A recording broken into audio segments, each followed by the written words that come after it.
Tengah jalan dekat tangga tu, Mhm.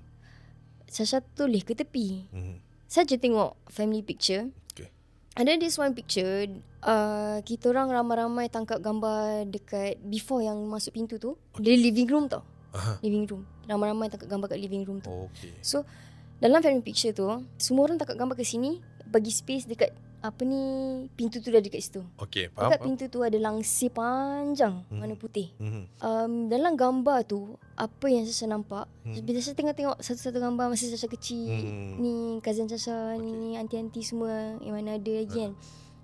Sampai dekat langsir tu, pintu tu tinggi tau. Okay. Tinggi, langsir tu pun panjang. Aha. Sampai dekat langsir tu, dia macam, nak cakap perempuan, tak tahu perempuan ke tak. Okay. Tapi dia macam pakai selendang. Aha. Selendang tu, tangan dia macam ni. Okay. Aha. Tak ada muka. Oi, flat. Flat. I go. Dekat Dekat tepi tu. tepi tu. Dekat dalam gambar tu. Memang nampak lah. Memang nampak. Okay. Sasha nampak lah. Ayah. Macam saya tengok lagi sekali. Aha. Okay.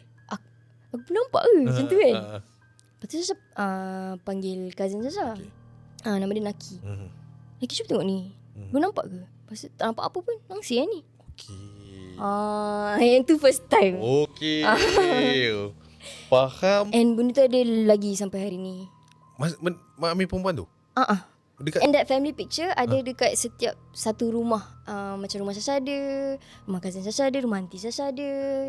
memang di print banyak lah. Banyak. Zaman dulu kan orang suka print yang tebal-tebal betul. kat rumah kan. Setiap satu gambar dia ada. Dia masih ada di situ. Cuma tak ada muka. Maksudnya kalau benda tu kat rumah Sasha nampak benda tu? Nampak? Ish. Maknanya benda tu hidup dalam gambar tu lah. Rasanya.